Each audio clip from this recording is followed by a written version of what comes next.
Vikas is the reason we've chosen Vikas as the participant today is he's someone who has come probably closest to how Heinz has approached development in India, the way I've seen it, in a very methodical, very scientific, very professional manner. And I think the results of his company are there to see. More importantly, he is a quintessential developer where he's taken risks, but he's taken risks in a very calculated and a very conservative manner. Never betting the company, never taking on too much debt, never doing things that would kind of come back to either make the ship a little bit more a little unstable or just create stress in the system. Most developers in India, what they typically do, and Vikas and I were discussing this yesterday, was that they take the money. Hey, there you are. Hi, good morning, good afternoon, guys. Vicky, please meet the Ashoka class. The Ashoka class, please meet Mr. Vikas Oberoi. So Vicky, what we've just gone through right now since the morning. So I'll tell you a little bit what we've done in the class and what we have gone through in the morning. In the class, we have till now discussed what the fundamentals of buying versus renting is real estate would be for a consumer. How would the students think of the buy versus rent decision, and what are the criteria that they should think through as to when they think of a quality product versus a not such quality product, which Manisha was kind enough to give. The last class we did technology and how technology is changing, how we build, how we buy, how do we consume, how we use real estate. But today, as we talked about really, as we come down to what we said is the meat and bones of real estate. This is really about, so what is real estate development? And within real estate, development is the largest part of real estate, at least in India. So the focus was on what does it mean to be a real estate developer? What are the process and what are the different stages and steps involved in real estate development?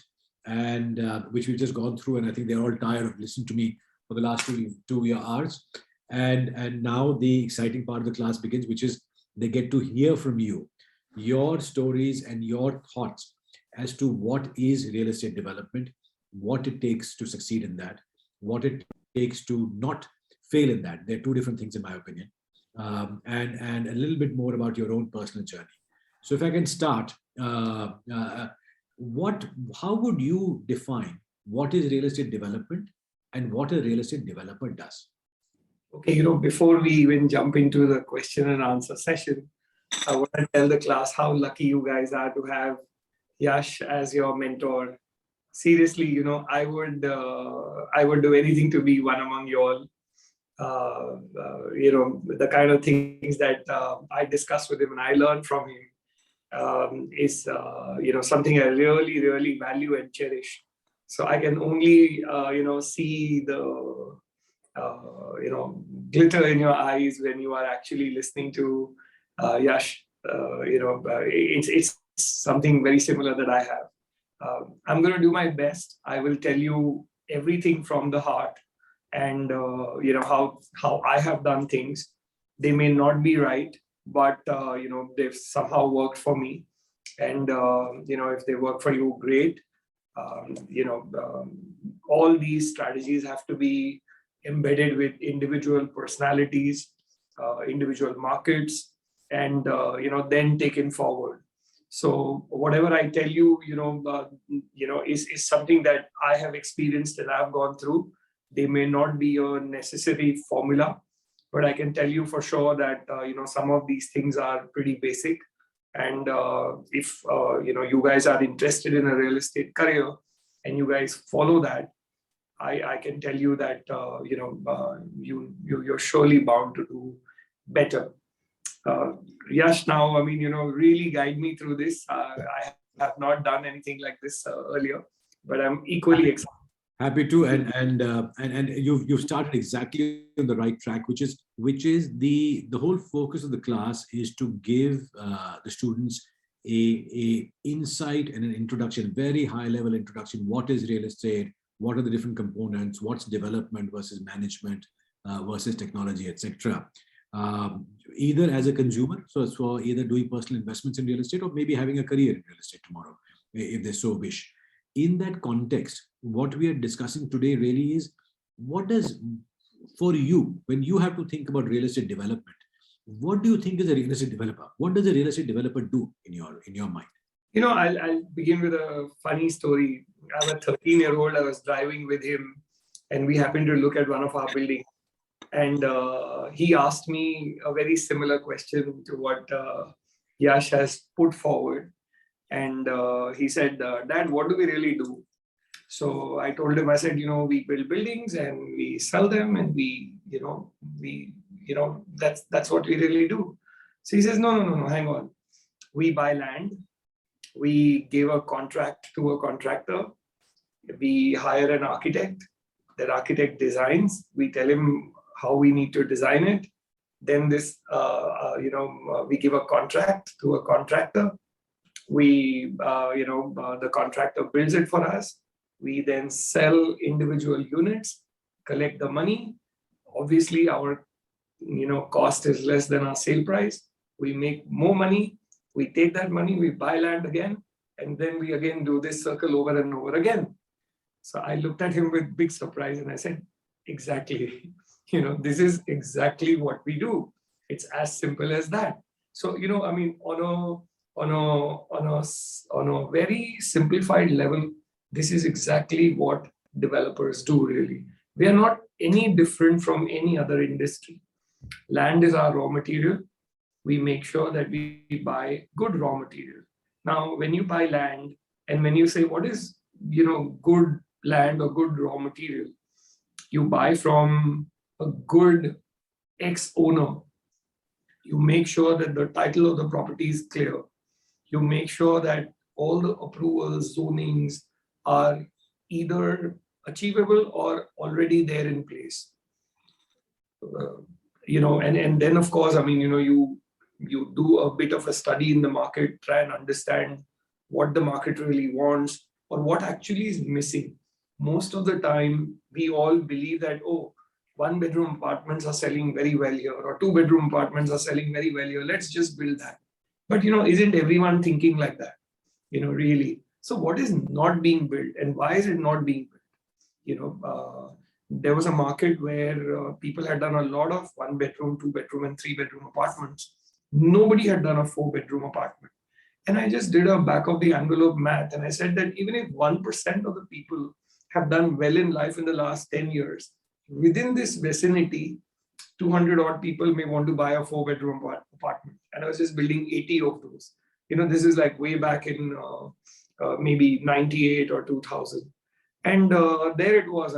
Everybody discouraged me and said that nobody will buy a four-bedroom. And I said, why will nobody buy? He says, because nobody's ever bought. And the answer was, like I said, nobody's ever built. So why will, how will anybody buy? And we started that, and it sold like hotcakes. I had to actually do another project. After doing 80 apartments, I launched another project of another 160 apartments. All of them got sold. And in fact, people who were buying four-bedroom apartments were far, easy on their money. They were not sticky on negotiating. They gave me a better price. I got a better realization and made more money. So again, like when you decide what you want to build, most of us make this classic mistake of, doing a market study and saying that what is the demand? What do people really want? Nobody wants to go beyond that and see that what doesn't exist in the market. And everybody's answering that first question that, this is what everyone's building and everyone's buying. Let's do that. Me too. Sort of a situation. And so this is one part of it. Just continue to guide me. Absolutely. So this is very, very helpful. And to pivot from this, now the one seminal moment for your company was your father was in the business. You joined the father's business. but then you've taken it to a completely different level, and I would almost say different direction as well. So with your Novartis being the Novartis deal, as they talked about in the video, being the one pivot that happened in your business where it just kind of skyrocketed the business. Uh, two questions for you in that. One, what was your vision when you looked at that Novartis deal that other people probably did not see? That means your competition, and you were much smaller than your competition at that time. Today, of course, you're much larger.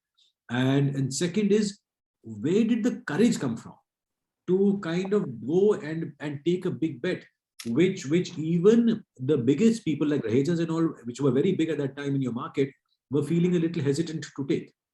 So two questions: your vision as you saw the opportunity, and the courage, how to play the vision out.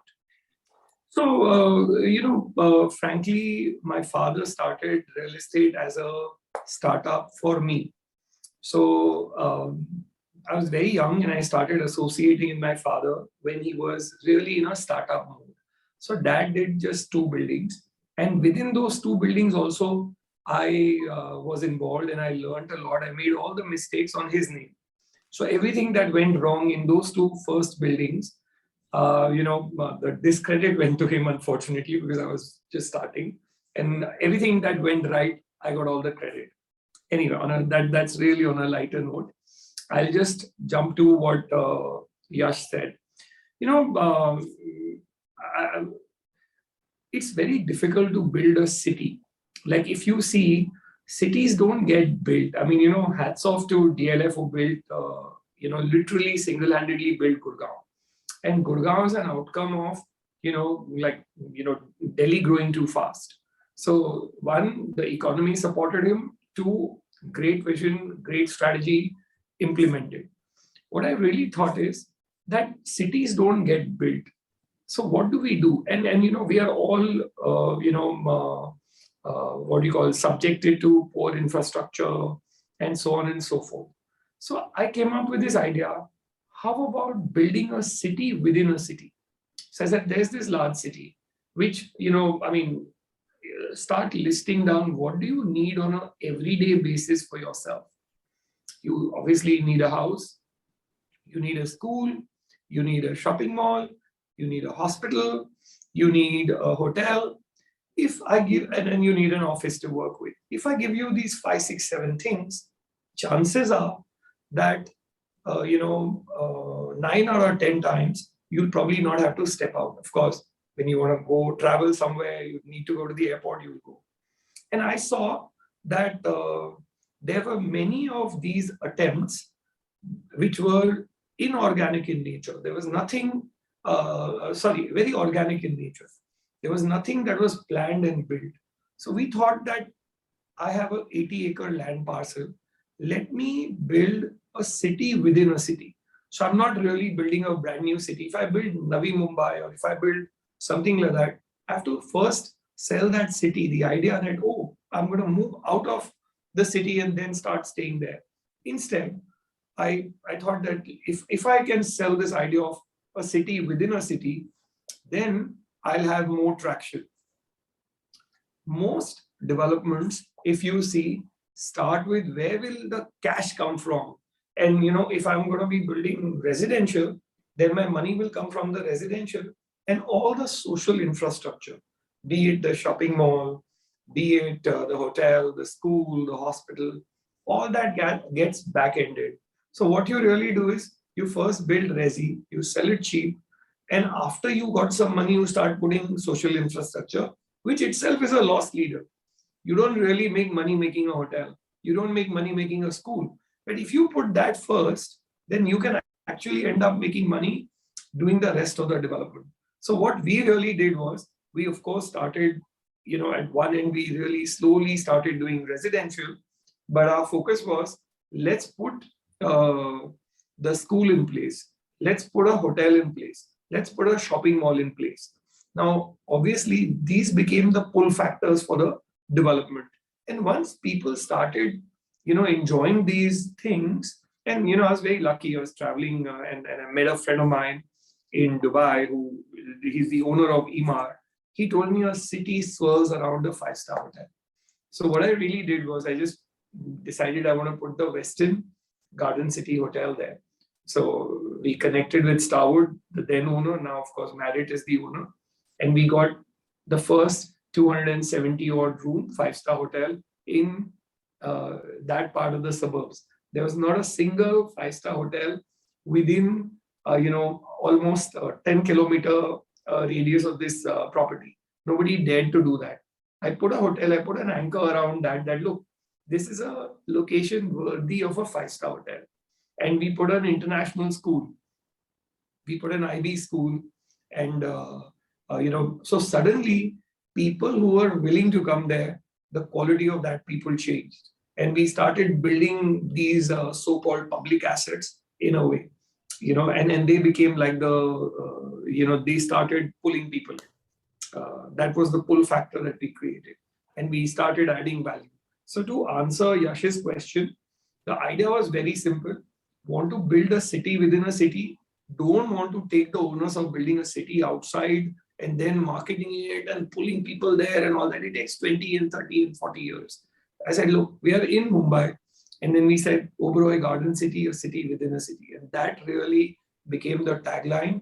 And I want to tell you something that in the last 15 years, our price has gone up 20x or, 20x really. It's like that's the jump in the appreciation. So the location was the same. It was like a sleepy neighborhood. We put all this social infrastructure. And if I give you some math around it, I put 1,000 crores in building the entire social infrastructure. I was building 20 million square feet, like 2 crore square feet. So if I really amortize that money, it's, like literally less than 500 rupees a square foot. And the multiple that I got out of that was like 5x or 10x just because the infrastructure existed. So the infrastructure directly does not pay you. It pays you through the appreciation of the balanced development. And you won't believe that, if you see things around you, I live in Juhu, and it was always doing well. It was a respectful suburb of Mumbai. But the minute JW Marriott came there, the prices in Juhu started going up. And this is what a beautiful, hotel property or any such social infrastructure does to you. And people start pivoting towards or migrating towards that area. They want to live around this property. They want to see their life around that property. Like people in Juhu would just walk up to Marriott, go into the coffee shop, enjoy that coffee shop, became members at the gym, started using the club area, the pool area. And they kind of, they started owning that piece of the property in their head. And then they wanted to live there, and the property market started appreciating there.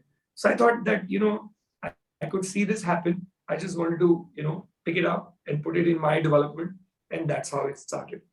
Amazing. I mean, the city within the city and the long-term, just the long-term vision of not being greedy upfront and putting the social infrastructure first, and then letting the other things emerge as it did. Now, but I mean, having a great vision like this is beautiful, and it's actually a lot less common than one would hope it would be. Even though when you talk about it, it makes like it just sounds like such common sense, but most people don't have it. But the devil is really in the details, Vicky, which is after you had the vision to figure out how to manage the execution. And there was some in the conversation earlier, the students and us were having, there was some conversation around, what is the quality of contractors in India? Should the contracting be in-house? Should it be outsourced? DLF used to have in-house contracting for the long time. So getting now to the next level of detail that, okay, you have this vision, you wanted to build the city within the city. You had never done, I'm assuming, something of that scale before. How did you think through the execution, and how did you figure out which contractors to work with, which architects to work with, and how did you figure out how to work with them? So which ones to work with and how to work with them, and in-house versus outsourced? I want to tell you a lot of things that are pretty common, and I'm sure you all have it with you. Just be curious. Curiosity helps you, figure out many things. I used to travel to Singapore and I used to see great development, and I tried to find out, I said, who really built Singapore? And the good part was that a large part of Singapore was built by the government. And then I realized that I said, HDB, the Housing Development Board of Singapore, built a bit of Singapore, and Jurong Town College, JTC. So I said, why don't we go and bring JTC here? So I went to JTC and I told them, I said, why don't you do a master plan for me? So these guys did the master plan for us. And when I was going to JTC, I went to their headquarters and I assumed that this building would have been built by JTC.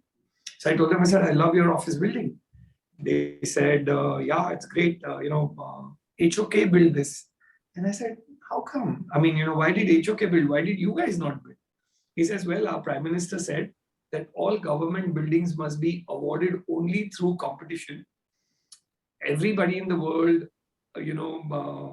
made a pitch. HOK won that pitch and we gave this job to HOK. I said, wow. The first idea came from there, that I don't have to give my design to these guys. They are master planners. They will only do master planning. Individual buildings will go to architects. And I said, I don't have the luxury. I can't go out to the world and tell them, here's this building I'm trying to build. Why don't you guys, pitch for it? I said, let's be simple. I went to HOK. I said, these guys are winners of this property. I like it. Why don't we just go to HOK? So I called HOK at their Hong Kong office. And I said, I want you guys to do a building for me. They quickly sent me a profile. And I looked at it and I said, my God, this JTC building doesn't seem to appear. So he says, oh, this building was built by one of our partners who used to be in Hong Kong, has now moved to LA. I said, I'm not going to HOK for HOK. I'm going to HOK for this other guy. We tracked him down, rather not tracked him down. We just connected with their LA office. And I spoke to this architect and I said, I want you to build this for me. And he said, people in India send us proposals. They, make us do all these designs and they never show up, and don't even pay us. So I'm not interested. So I said, come on, I'm not like that and I'll do this and do that. So he says, okay, I will do this job for you. I will give you my presentation. My condition is you have to come to LA to see the presentation. So you invest in coming here rather than me. And, those were not the days of Zoom and, I could see all the buildings and stuff like that. So I hopped on a plane, went to LA, and he had done a beautiful model with the building. And that's how it all started. So we got that guy to design it. And I'll just, keep going towards that. Then he showed me a building that he had done. We came back and we loved the building and its proportion and all that. I told him, I said, the flow plate is a little smaller. I want the flow plate to be a little bigger. And he says, yeah, we can do that. But then if I fatten the building, it'll look, very stunted. I need to make it taller, because the proportions won't go. So we kept the design the same. He increased the, flow plate and also increased the height of the building. So from what it started was supposed to be a 20-storied building, ended up being a 32-storied building and an annex next to it. And we consumed about 800,000 square feet. I was in my master layout planning a hotel somewhere inside. On my way to New York, I was staying at the Mandarin, and I realized that this Mandarin hotel is sitting on top of an office building. Called my architect and I told him, I said, what if we convert the top 10 floors into making an office, into making a hotel? He says, yes, we can do that. Sketched, send it. And there we were converting a commercial building into a commercial and a hotel. So literally we're able to kill, two birds with one stone, one building, office building, as well as hotel. The first client we got was O&M. And, like they say, rest is history, and it started flowing. So I just want to tell you, I want to go back to my first point. Be very curious. Life will, throw a lot of opportunities at you. You have to sense them, you have to look at them, and then, just keep moving towards this. One of the questions, Vikas, is that the students were asking was a lot of the developments that they see are not are not of high quality, and developers are not able to deliver the quality that they promise. Why do you think that happens in India? So I'm sorry I missed one question of yours in the this thing. Firstly, I just want to tell you it all begins with intent. It's a very, very strong commitment that, first and foremost, your customer is your God, literally. He puts bread on my table, he puts bread on everybody's table. My first thing to everybody is that that guy writes my check, he writes your check. So make sure he's happy. He's literally God to us. Now, begin with that intent. I want to, like when I interview people, I interview a project head who's working for an ABC. I would take names and I tell him, I said, how many people on your site? And he says, oh, this is our chart and we are 20 on the site. And I look at my EPC head and I tell him, I said, how many people do we have? He says, sir, we have about 50. So against 20 people, we have about 50 people. And then I tell him, I said, we are overstaffed, we are paying too much money, we are just doing this and this. He says, boss, this is the quality you want. I need to have literally people behind my contractors. Contractors are not going to spend money supervising because they are going to make profit out of that. In my case, I really need to put that. And to answer Yash's first question about the contractor, the last mile in India is really a problem. We don't have contractors who can really deliver, from concept to commissioning. L&D is one. We treat any and every contractor as a manpower and machinery supplier. We literally run his shop. It's unfortunate, but that's how it is. So you have to, factor in the cost that you will deploy on manpower to manage these guys. They are really, they don't care. It's unfortunate. And one reason I really want to talk to you all is that you guys are the future. First is go with a very strong intent that I want to do quality. And, and make sure that you have the right team that delivers that, creating mock-ups, literally driving that process, sticking to that process, that this is how the outcome will be. And you will see that more often than not, they will kind of deviate from that. You'll have to keep bringing them back. You have to keep bringing them back. And it's like literally an everyday check. If you leave them for a bit, they'll completely go sideways and it'll be that much more difficult for you to come back. Absolutely. This is fantastic. I have one or two last questions, but before I do that, I want to ask the students if they have any questions for you. So I would like to open the floor right now. And we have Rohan Dabas, who's been the quickest on the draw. Rohan, go for it.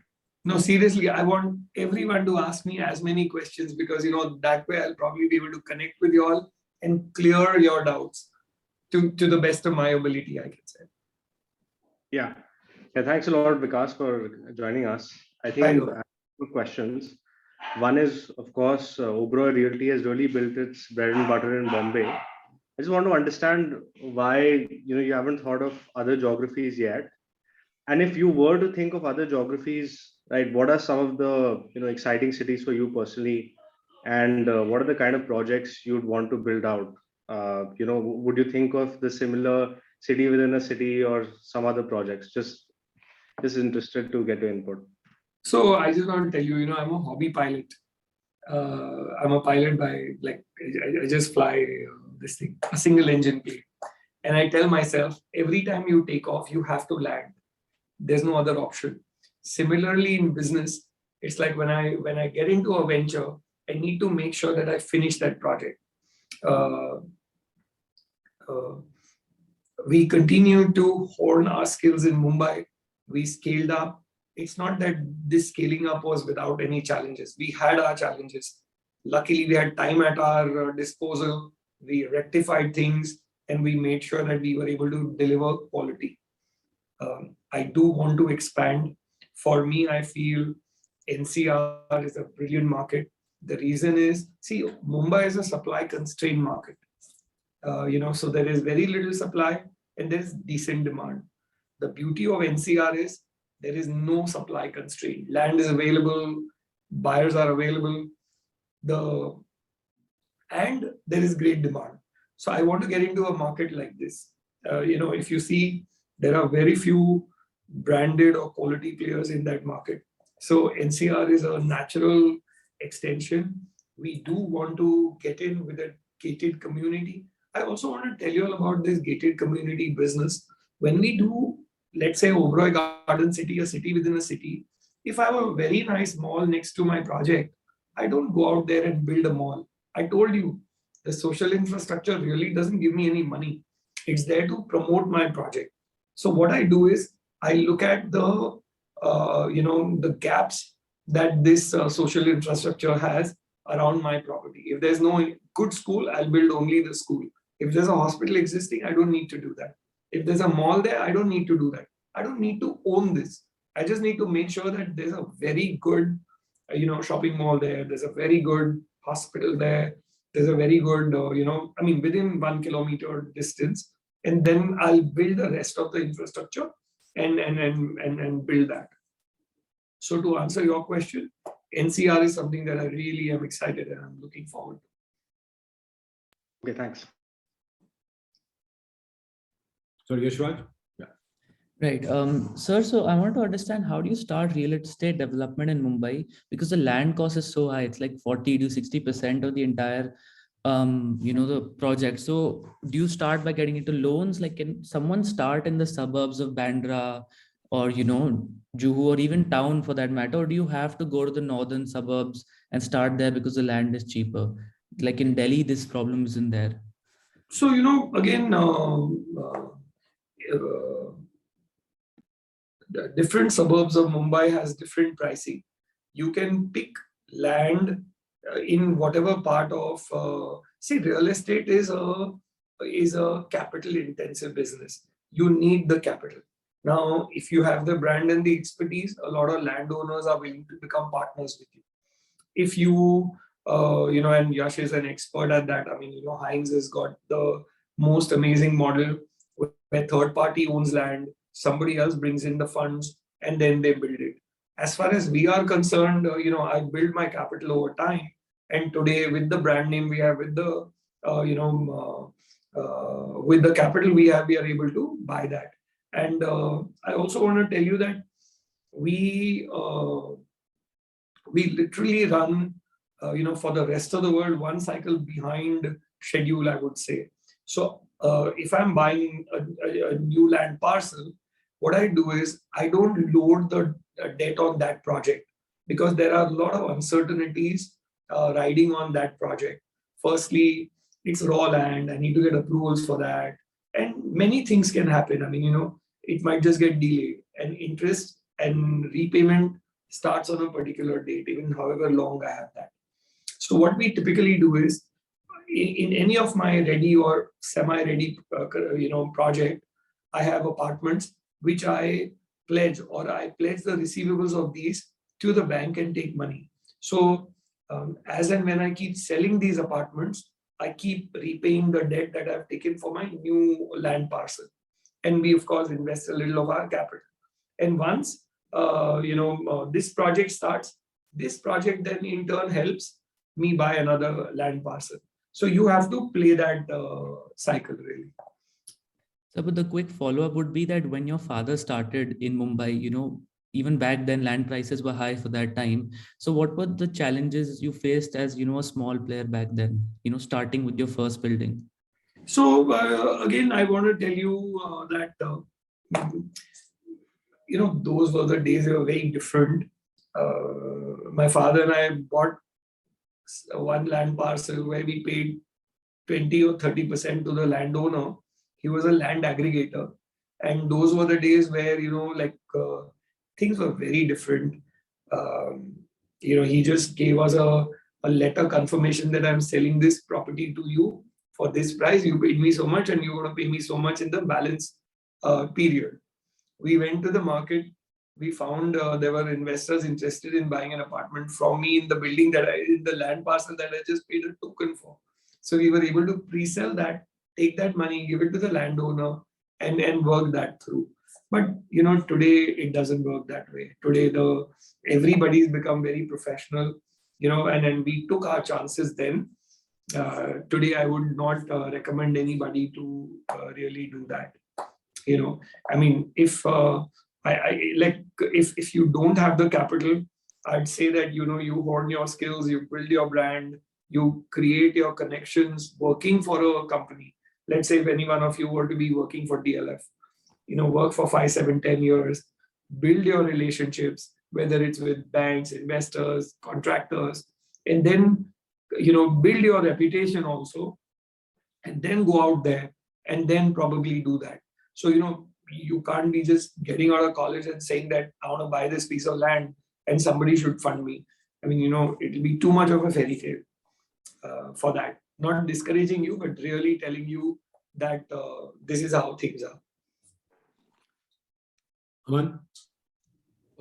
Thank you. So you touched upon the aspect of quality, of maintaining quality in your projects, but if you could delve a little deeper into what are your company's management structure or processes that you have kind of developed to ensure this quality and gain that competitive edge.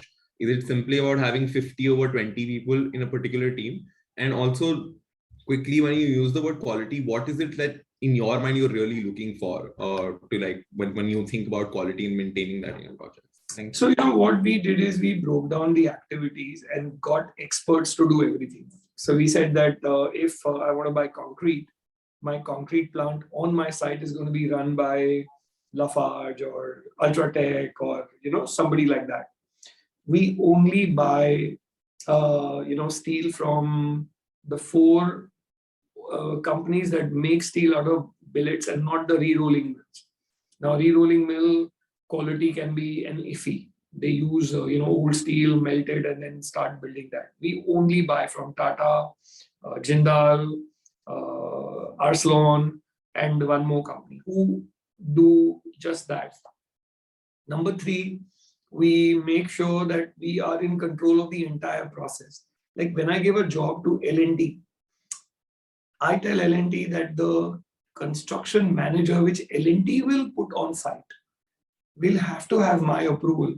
So they give me CVs of people with credentials. What project has he done within L&T? Oh, he did that project, he did that project. Then I'll go down there and find out whether this guy was really good. Because within L&T, there are 100 managers. And how do I know I get the best guy? So we make sure that that happens. And so one other thing is that sliding windows, I can get a Shuko, which is going to be 30-40% more expensive. I can get a local aluminum company who does this, who will have no design really, for a window. If I tell you, you'll be shocked. Most people don't even care what kind of window they put.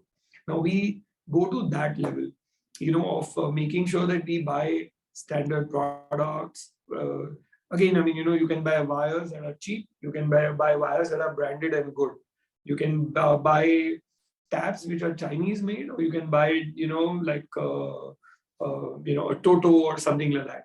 So it's all about what you really pick for the product. Same goes for the tiles. Same, I mean, you go to reputed people, you get good product.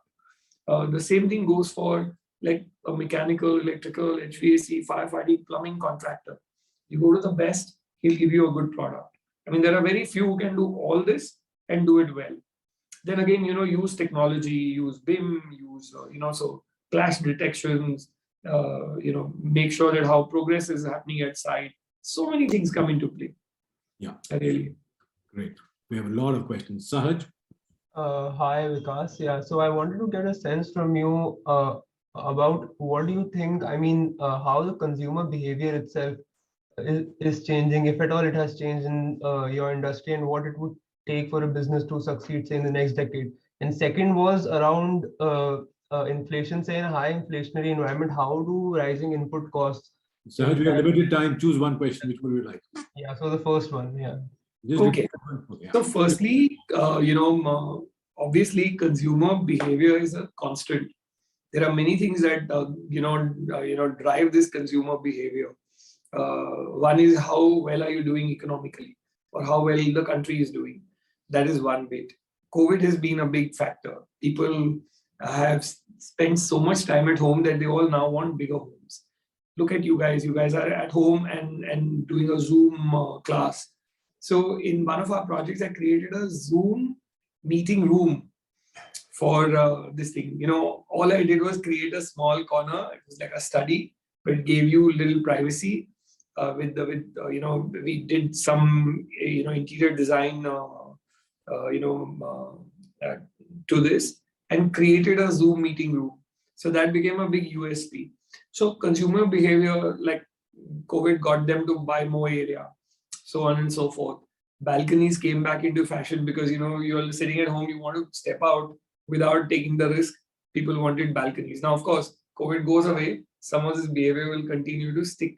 It won't go away.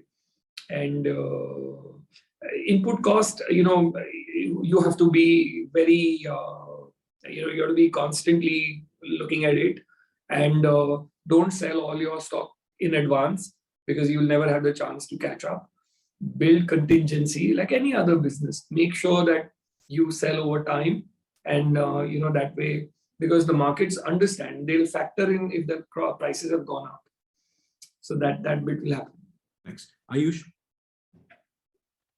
Yeah, thank you so much, Vikas, for taking your time out for today. So I kind of live in Kandivali, and yesterday I was driving by the Sky City project at Borivali, and I kind of realized that it's bang opposite the national park, and even the project at Goregaon is pretty close by the RA colony, the RA forest. So what I wanted to understand is what are the kinds of environment impacts that a development project of this size has to consider, and especially when it's in such close vicinity to something like a national park or an RA forest. So obviously, from wherever the boundary of these parks end, development begins. So we are, the property that I bought in Borivali was a Tata Steel property. There was a steel factory there existing for the past 40 years. We replaced that with a residential project.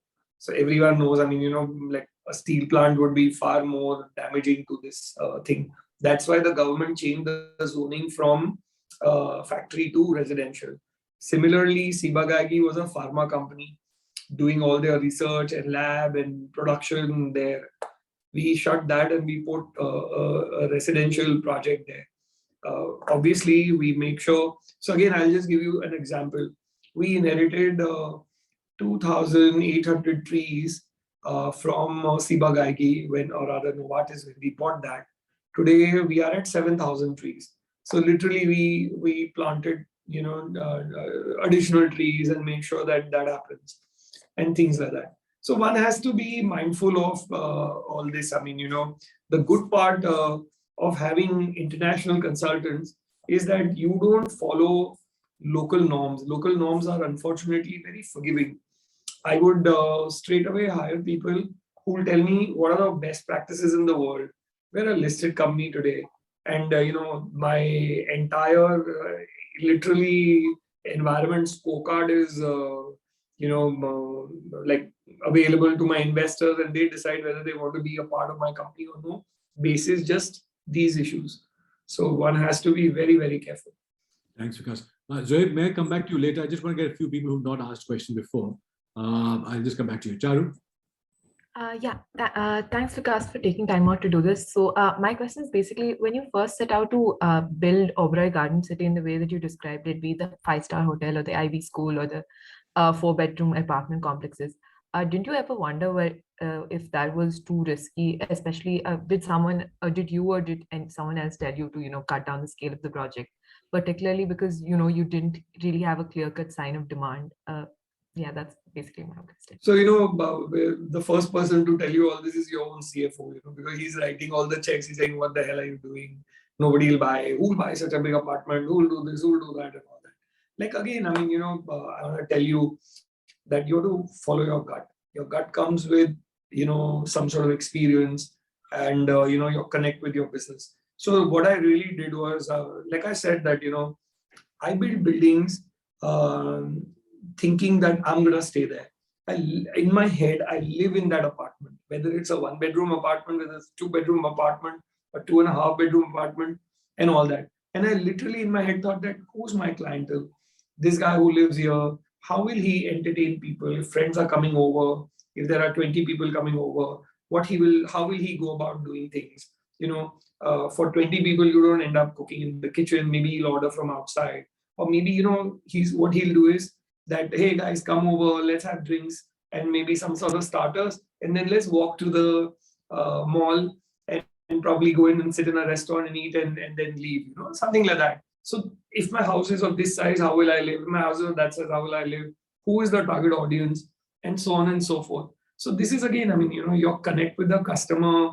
And again, like I said, that we built this international school and people who are paying 700,000 rupees, 800,000 rupees for their kids to study had a particular, financial ability.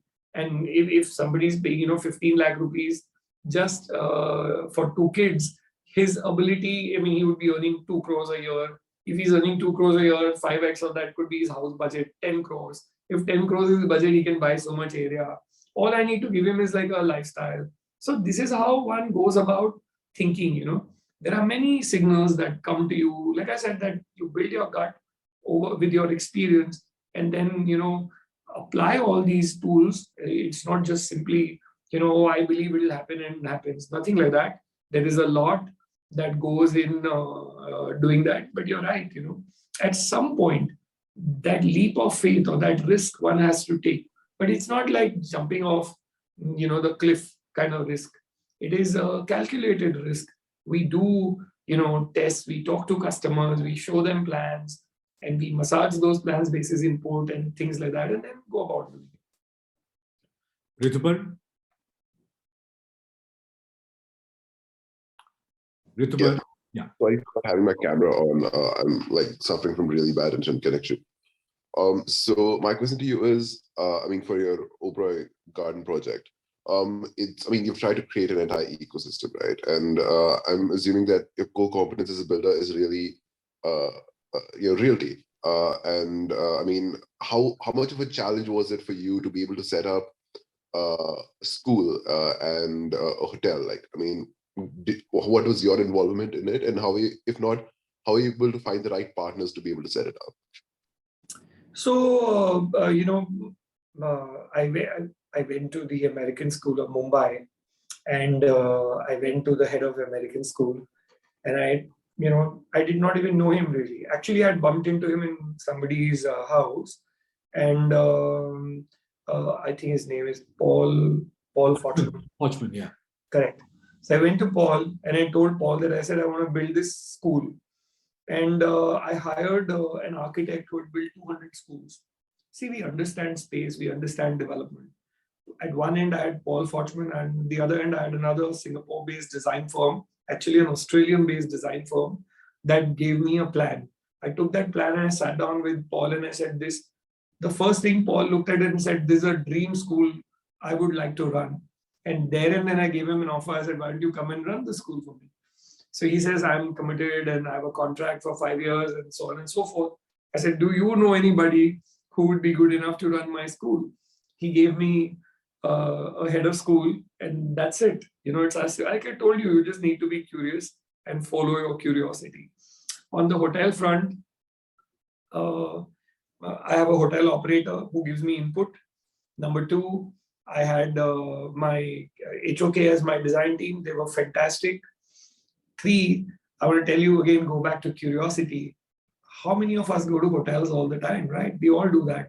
And all I do is when I'm at a hotel, I'm just looking around. How big is this restaurant? Oh, it's a 70-seater. It's a 90-seater. Then I call the guys and I ask them, how are you guys doing? He says, oh, we're doing very well. What sort of revenue do you generate in a month? And they tell you, this is the revenue I generate. Oh, so restaurants give you so much money. Typically, like today, the world is a show window, data available everywhere. You just kind of figure things out and do that. So it's nothing. Today, you really don't need to be an expert at anything. You just have to be curious and committed. And there's a lot of cross-learning. We love this fact. We made our school lobby look like a beautiful 5-star hotel lobby. We brought in F&B, which the cafeteria look was very different. Similarly, we learned a lot out of the hotel and brought that into residential. There's a learning in every vertical. So we build spaces that enhance lifestyle or lives of people. Then it can be anything. So tomorrow, if I have to design a hospital, I just get into the head of the customer. Okay, from real estate point of view, what do I want to see? I mean, my challenge will be that my patient, who comes to my hospital, firstly, looking at the infrastructure, should feel confident that, wow, I've come to a great hospital. I think I'm going to get well here, kind of effect. Real estate has that. And then, of course, you give it to a great operator. That guy puts in a good team, and the result is there. So that's it. We feel, all the businesses that we've gone in has a massive component of real estate, which we are good at. I'm better at buying land than any school company, any school. I'm better at building it than any school or hotel. We can give them a run for their money. All I have to do is just build that. I mean, run it, right? And we know, how individual these things work. We went to so many schools in the world.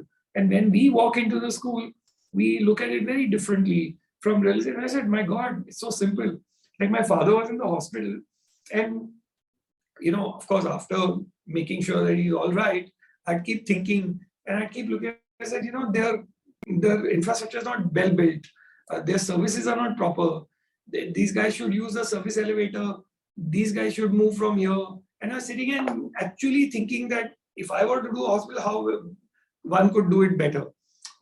So again, going back to curiosity, it's just that. I mean, it'll teach you. You next time when you go to a mall, don't go and look at shops. Look at how wide the alley is, how big the atrium is, how do I visually connect to individual shops, and so on and so forth. How big is this shop? Why is the frontage here like this? Why has he put a coffee shop here? Should there be a coffee shop here? Become the consumer, become the developer, keep shifting within that, and you will suddenly feel that, oh, I could improve this mall, and stuff like that. Or talk to the guys. Go and talk to the mall operator. Which place is doing better? Why is this place not doing well? How can I make this better? And you will get the answers. There's nothing great about it.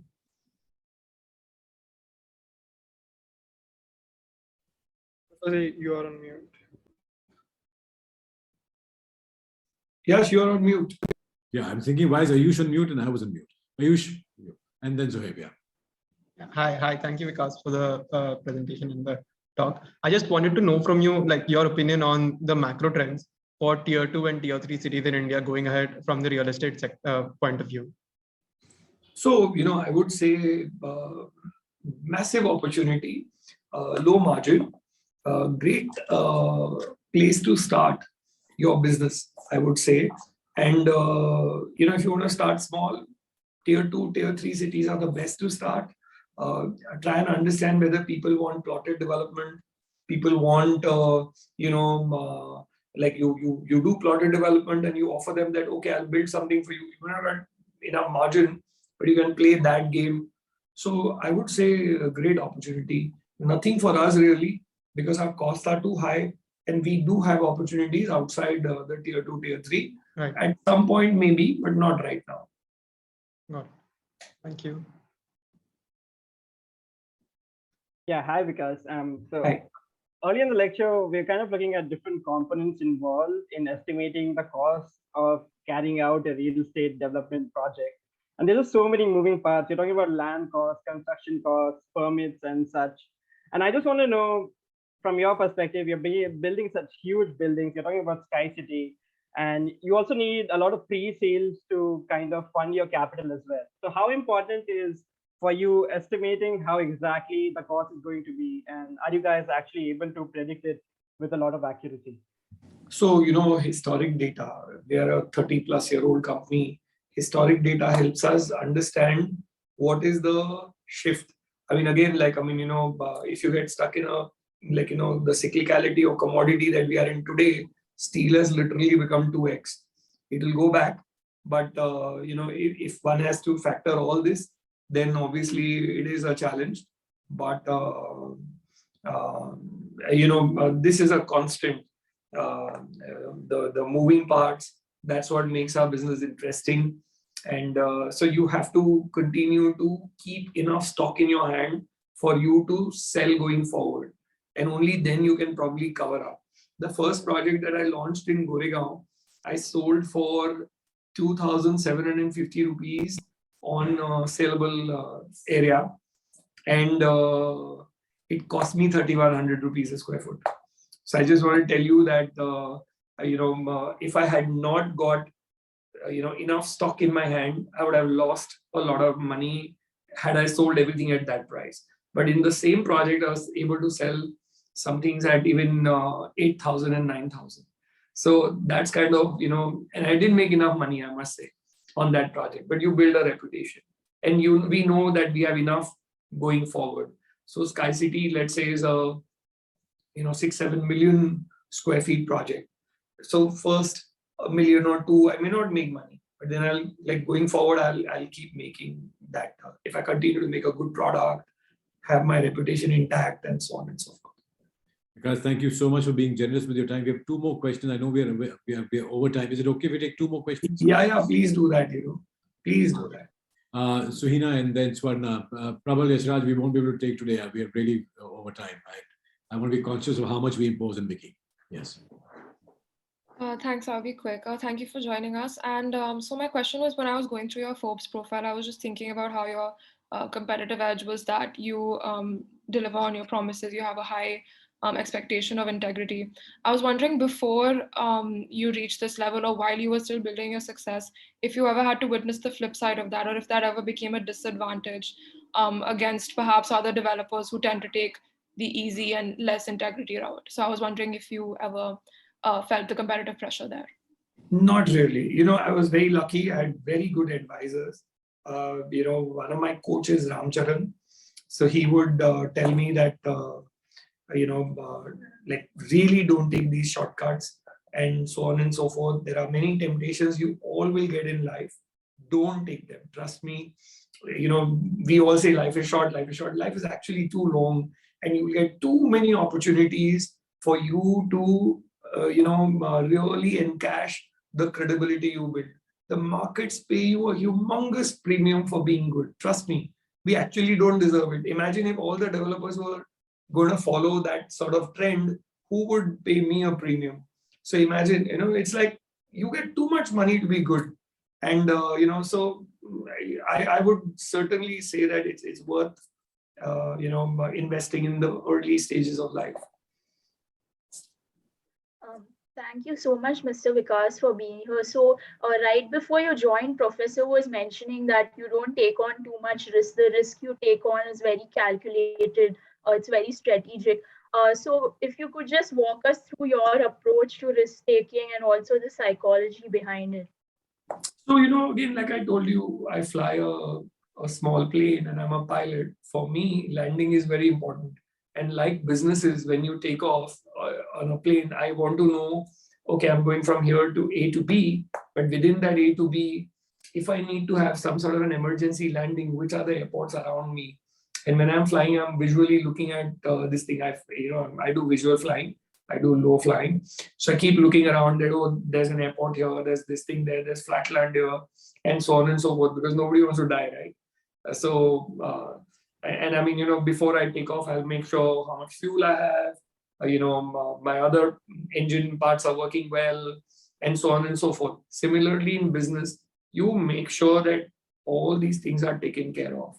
And God forbid, let's say if I'm doing a large project, can I respectfully finish phase 1 and deliver it and deliver to my promise and then do the rest, and so on and so forth. There are times when you do, take a step back. So do you have that luxury? Do you create all that? So I would only say that, like any other business, it's very important for you to finish or rather deliver to your commitment. So start small, make sure that, you've covered as many things as possible for you to really, take off before it's not like, oh, I've taken off and I realize, oh my God, I don't have fuel. So, you will have the best aircraft, but you will not be able to reach your destination. So in this case, let's say you need to know where your monies are going to come from, and so on and so forth. What is your alternate to that? And things like that, Thank you, Vikas. You've been very, very generous with your time. I think it's been quite a treat for the class to have you there and to talk so candidly and to hear from you. It's been a pleasure, and I'll see you soon. And class, Thank you, we guys. debrief All the very next- best. I'm glad to see, people, like you interested in real estate. We need good people to come into this industry and really raise the level, raise the bar. Yash told me how smart you guys are, and I'm really, really happy, and I can clearly see why he believes you guys are among the smartest. The kind of questions that you posed, exceptional. I mean, really, I don't get such questions even from a very good investor meet. So, great. You guys have a very solid foundation. You now need to build yourselves from here. All the very best, and I really want to see you guys succeed. And someday tell me that, that half an hour I chat with you did make a little difference in my life. I'll be happy with that. Thank you, guys. Thank you. And all the very best.